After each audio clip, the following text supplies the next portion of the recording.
वालेकुम अनीस एस्ट्रोवर्ल्ड पर आपको खुशामदीद कहता हूँ।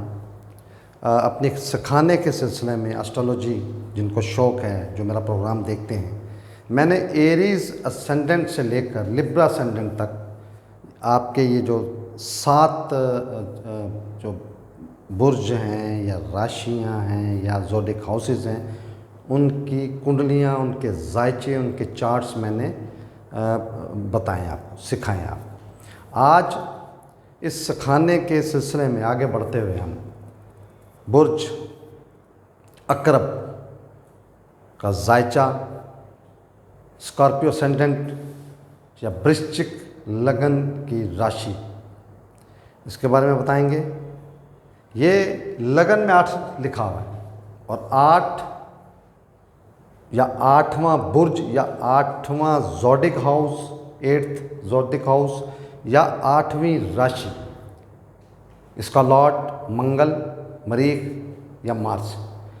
तो ये अपने पिछले लेक्चर में मैंने आपको बताया है कि लगन और उसका लॉर्ड वो उस कुंडली के सुप्रीम पावर होती है उसके पास, वो इस कुंडली का कमांडर इन चीफ होता है। तमाम अख्तियारात इस कुंडली के जायचे के, इस चार्ट के उसके पास होते हैं। तो ये वृश्चिक लगन या स्कॉर्पियो लगन की जो कुंडली है, इसका लॉर्ड मार्स है और मार्स इस कुंडली का सुप्रीम कमांडर हो। तो मार्स अगर या मंगल या मरीख अगर लगन में मौजूद हुआ, बहुत ज़बरदस्त हो गया। अकॉर्डिंग टू द वैदिक एस्ट्रोलॉजी रुचक महा पंच योग बनेगा और ये वैदिक एस्ट्रोलॉजी में बहुत बड़ा योग, ज़बरदस्त पर्सनैलिटी होगी, मजबूत बॉडी फिगर होगी इसकी, बहुत सख्त जान होगा, रोब दबदबे वाली पर्सनैलिटी जो होल्ड कर लेती है अपनी फैमिली पे, अपनी सोसाइटी पे, या जिस भी वो प्रोफेशन से रिलेट हो वहाँ पर वो लीडरशिप की हैसियत कर लेते। और बहुत ही रोचक जो पंच महापुरुष योग है, ये इंसान को आसमान तक तरक्की देने वाली निशानदेही करता है। तो ये ज़बरदस्त हो गया। अगर कुंडली का लॉर्ड ही लगन में बैठा हुआ तो ये बहुत ज़बरदस्त हो गया। मंगल या मरीख सेकंड हाउस, ये अपनी दोस्त की राशि, अपने फ्रेंड, अपनी पार्टी के घर में, तो ये यहाँ पर फैमिली और धन के लिए ज़बरदस्त हो गया। लेकिन इसकी गुफ्तगू में, इसकी आवाज़ में या इसके बोलने चालने में थोड़ी सी सख्ती कह लें आप, या हार्ड जिसको कहते हैं बोलना, उस तरह का होगा। बाकी फैमिली के लिए और धन के लिए बहुत ज़बरदस्त हो गया। मंगल या मरीख या मार्स तीसरे घर में, इस घर में मार्स उचका होता है, ये मैंने पहले लेक्चर्स में आपको बताया, बादशाह, ज़बरदस्त पावर वाला। लेकिन ये घर इंतहा की मेहनत का, तो मतलब ये पर्सनालिटी या ये चार्ट वाला जब लगन लॉर्ड ही उठ के तीसरे घर में आ गया तो दिन रात मेहनत करने वाला, अनथक मेहनत करने वाला और हर चीज़ को हासिल करने के लिए दिन रात एक कर देने वाला, और इसके साथ साथ इस घर के मंसूबात के मुताबिक उसके छोटे बहन भाइयों की ज़िम्मेदारी भी उस पर पड़ गई। उसका रोज़ी रिस्क या अर्निंग के जो चीज़ें होंगी वो इसके छोटे छोटे सफ़र से होंगी।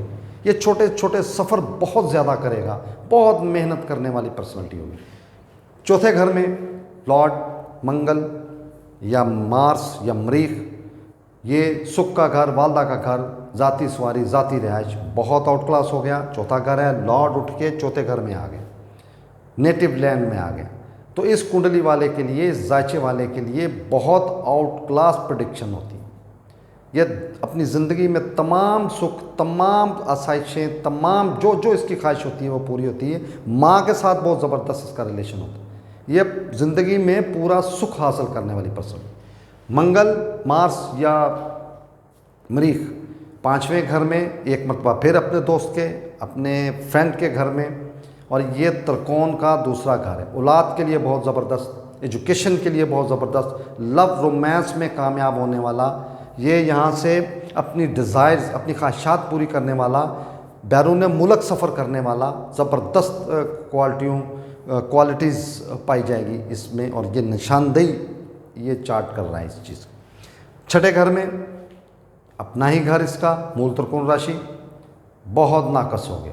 यहाँ पर विपरीत राजयोग की जो एक अकॉर्डिंग टू दी वैदिक एस्ट्रोलॉजी जो थ्योरी है वो इस पे पूरी लागू नहीं होगी। लिहाजा लॉर्ड ही उठ के छठे घर में रोग, बड़ी बीमारी, कर्जा, लिटिगेशन,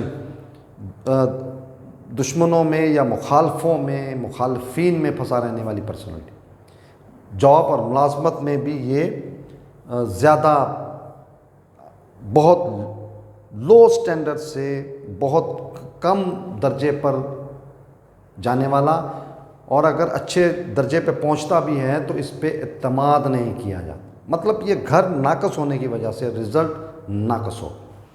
दूसरे घर में सातवें घर में पार्टनरशिप बहुत ज़बरदस्त हो गया, क्योंकि मंगल, मार्स या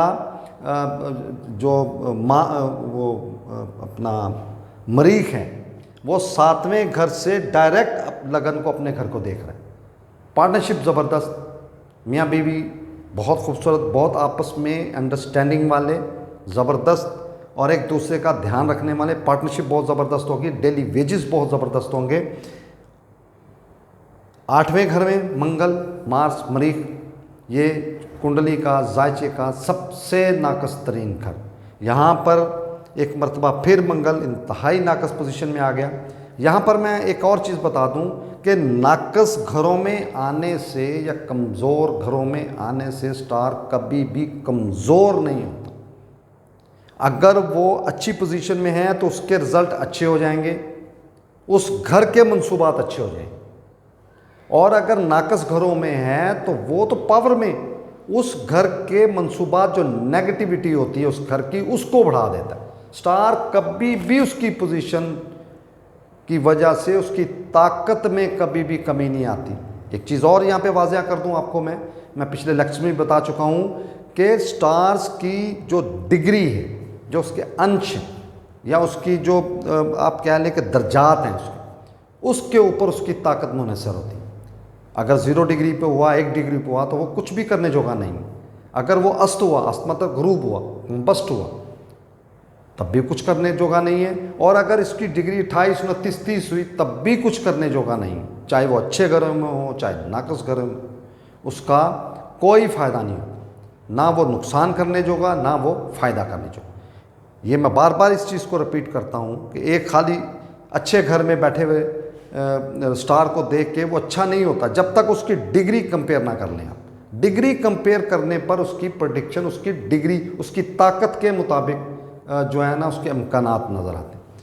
9वां घर, ये मार्स, आप सबको पता है, इस घर में चौथी राशि में या कैंसर में या कर्क राशि में या बुर्ज सरतान में ये डेबिलिटेट हो जाता है, फ़कीर हो जाता है, कमज़ोर नहीं होता।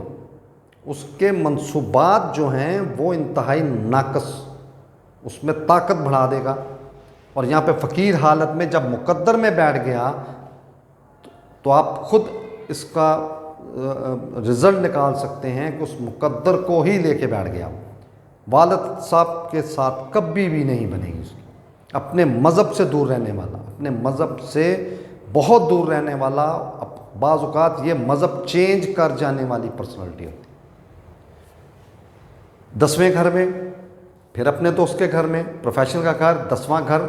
और यहाँ पर एक और चीज़ बता दूँ, मैंने अपने शुरू के लेक्चर में आपको बताया था कि कौन सा स्टार किस जो घर में दशा बली होता है, मतलब दशा बली का मतलब है कि उसमें पावर आ जाती, और किन घरों में वो बलहीन होता है। बलहीन का मतलब होता है वैदिक एस्ट्रोलॉजी में कमज़ोर, उसकी ताकत कम हो जाती, अच्छा हो या बुरा हो, उसकी ताकत कम हो जाती।